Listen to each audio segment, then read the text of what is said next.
Bonsoir à toutes et à tous. Aujourd'hui, on fête les abeilles. Cette journée leur est dédiée partout dans le monde. Il est temps de réagir puisque l'abeille est une espèce en voie de disparition, au même titre que le panda roux ou la baleine bleue. Alors pourquoi ces insectes sont-ils si essentiels à notre survie?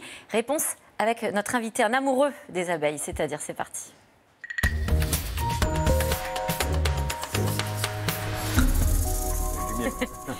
Henri Clément, bonsoir. Bonjour. Vous êtes apiculteur, porte-parole de l'Union nationale de l'apiculture française.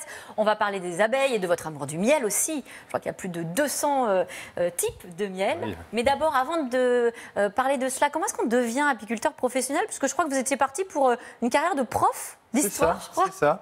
C'est-à-dire qu'en fait, j'ai été élevé dans une famille dans les Cévennes où tout le monde avait des ruches. J'ai appris à lire dans les revues apicoles. Donc. Et puis, à 12 ans, mon père a voulu me prendre au rucher pour que je voie vraiment les abeilles. Et là, j'ai fait un malaise et j'ai dit jamais je ferai ça. Et puis, j'ai continué mes études. J'ai fait Hippocagne, enfin, licence, etc.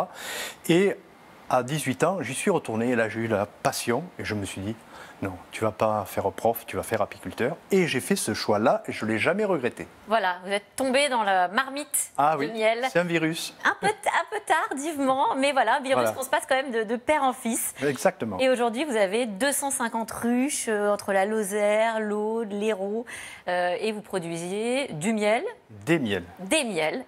Principalement. Oui, c'est-à-dire qu'en fait, c'est pour ça que j'ai des ruches dans plusieurs endroits, c'est que ça permet de produire des miels différents, du miel de romarin, de thym, de châtaignier, de bruyère, de sapin, de cosse, et donc ça répond aux attentes des consommateurs et ça se passe très bien. Et ça permet aussi de lutter contre l'impact du bouleversement climatique qui devient de plus en plus prégnant pour les apiculteurs. Oui, on va y venir d'ailleurs avec ces sécheresses et ces températures records. C'est effrayant. On imagine que c'est un impact très fort sur les ruches et les abeilles. Pourquoi elles sont irremplaçables, comme vous dites ? Elles sont irremplaçables parce que, ma chère dame, elles sont responsables d'un tiers des ressources alimentaires sur la planète. Un tiers des ressources alimentaires, c'est énorme. 35% des ressources alimentaires de la planète dépendent des abeilles et des pollinisateurs sauvages. 2 tiers de notre diversité alimentaire, c'est considérable. C'est-à-dire qu'aujourd'hui, pour les décideurs, que ce soit la Commission européenne, le gouvernement américain, ce n'est pas le miel, ce n'est pas la propolis, le pollen ou la gelée royale, qui sont des produits fabuleux, c'est la pollinisation qui est l'enjeu de l'apiculture. Parce que s'il n'y a plus d'abeilles, ben, il n'y a plus de fruits, il n'y a plus de légumes, il n'y a plus de graines. C'est extraordinaire. On prend par exemple le petit déjeuner. Quand moi je fais des interventions dans les écoles, ça fonctionne très bien. Vous consommez quoi? Du jus d'orange, du café, du thé, du chocolat. Et du pain. Et du pain, et du Nutella, et des produits laitiers. Avec des fruits. Ben, il vous reste le thé, parce que le thé, c'est du marcottage. On n'a pas besoin d'abeilles. Hein. Il vous reste du pain. Et encore parce que... Si, les céréales, il n'y a pas de problème. Du riz, si vous mangez du riz au petit déjeuner, ben, voilà. Par contre, vous supprimez les jus de fruits, vous supprimez le café, vous supprimez le chocolat, vous réduisez les laitages parce que pour nourrir les animaux, il faut des végétaux qui ont eux-mêmes été semés et donc sans abeilles, il n'y a pas de graines. Et donc, vous voyez qu'on a un petit déjeuner qui est un peu triste. Oui, en fait, ce que vous dites là, c'est quasiment une cuillère sur 3 finalement qui dépend des abeilles. C'est ça, exactement. De la pollinisation. D'ailleurs, ça a été estimé au niveau mondial il y a très longtemps, déjà il y a plus de 10 ans, à 153 milliards d'euros. C'est considérable. C'est-à-dire le coût... le chiffre d'affaires induit par les abeilles, c'est énorme. Ça veut dire que ces dizaines et dizaines de milliards d'euros, ça pourrait être le coût aussi à payer si les abeilles disparaissent. Ce serait même pire, c'est qu'on n'aurait pas cette alimentation. On n'aurait pas cette alimentation. Elles sont officiellement classées espèces en voie de disparition. Oui, mais elles ne sont pas préservées véritablement. Et vous avez par exemple le cas très connu de la Californie, 350 000 hectares, 80% des amandes dans le monde. Par manque d'abeilles, la production a chuté et le coût de location des ruches a été multiplié par 5 en 10 ans, sans qu'ils parviennent à trouver suffisamment d'abeilles. C'est considérable. Qu'est-ce qui provoque leur disparition aujourd'hui? C'est principalement quoi? Les pesticides? On en entend beaucoup. Moi, j'ai juste 2 choses à dire. C'est-à-dire que les abeilles sont là sur la planète depuis 80 millions d'années. 80 millions d'années. Les premiers hominidés, c'est 3 millions. L'agriculture, c'est 10 000 ans. Et depuis les années 50, on a une agriculture intensive qui est en grande partie, pas uniquement, mais responsable de la disparition des abeilles. Les pesticides, la monoculture, la destruction des haies, des arbustes, etc. Où se nichent les abeilles. Voilà. Après, bien sûr, il y a des agresseurs comme le varroa, le frelon asiatique et au-dessus de tout ça, il y a maintenant le bouleversement climatique qui a un impact considérable. Nous, on s'est beaucoup battu sur les pesticides. Moi, je me suis beaucoup battu sur les pesticides. C'est long, il faut lutter contre les lobbies, mais c'est dans le sens de l'histoire. Par contre, le bouleversement climatique, on le prend en pleine face, il faut qu'on essaie de s'adapter, et ce n'est pas si évident. Alors comment s'adapter? On parle de ces températures records aujourd'hui. Vous le voyez, les conséquences déjà sur peut-être la récolte de cette année et la présence des abeilles dans les ruches? Moi déjà le tournant en tant qu'apiculteur, parce qu'on est très près de la nature les apiculteurs, on voit vraiment, j'en parlais avec des amis en Haute-Savoie, etc.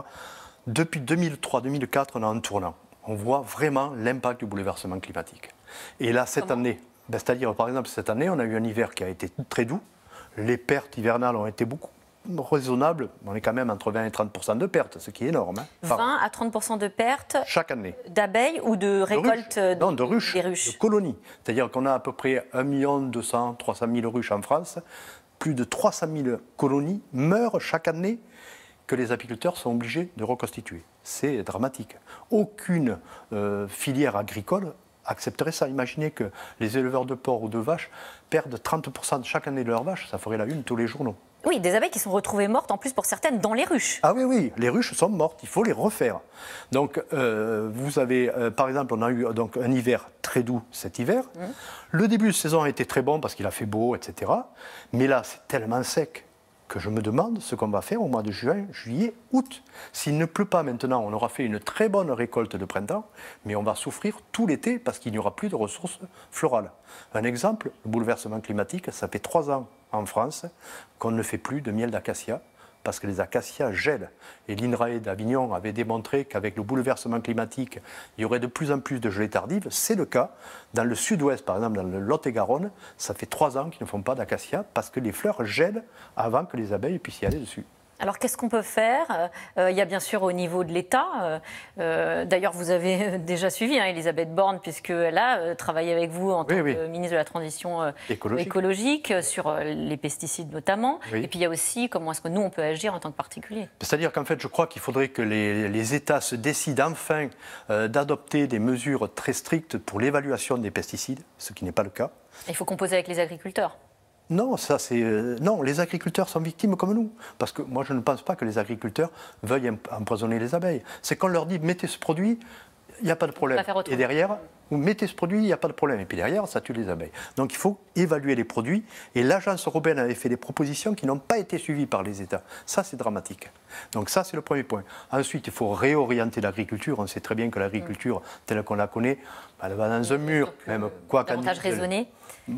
Oui, l'agro-agriculture. Moi, je dis souvent, il faut passer de l'agrochimie à l'agronomie, revenir à l'agronomie. Avec une agriculture plus diversifiée. Voilà. On voit aussi des efforts qui sont faits. Et d'ailleurs, c'est le titre de votre livre, « J'installe mes premières ruches pour les nuls ». Ça peut m'intéresser et peut-être les citadins qui nous regardent et ceux qui habitent aussi à la campagne. Est-ce qu'on peut faire un geste en installant des ruches au fond de son jardin, sur un toit d'entreprise? On a vu qu'il y avait ça sur le toit de l'Opéra de Paris, par exemple. Est-ce que c'est utile vraiment? C'est vraiment... Alors déjà, l'apiculture, c'était l'apanage des campagnes. Partout, tout le monde avait des ruches. Ça a baissé dans les années 70 et depuis maintenant 2005, il y a de plus en plus de gens qui se mettent à avoir des ruches et c'est très bien. Et il faut avoir des ruches, c'est passionnant, mais il faut apprendre les bons gestes, il faut apprendre les techniques, il faut suivre des cours dans les ruches et écoles. Partout en France, il y a des ruches et écoles qui, animées par des bénévoles, vous permettent d'acquérir les connaissances permettant de s'occuper des ruches. Et puis on peut aussi du coup lire ce livre, J'installe mes premières ruches, voilà, comment vérifier les réserves de miel sans se faire piquer, etc. Voilà, on suit le guide. Merci Henri Clément. C'est aux éditions First. Voilà, merci à vous encore. Merci. Tout de suite, c'est dans l'air. Bonne émission à vous. À très vite. J'étais un peu bavard.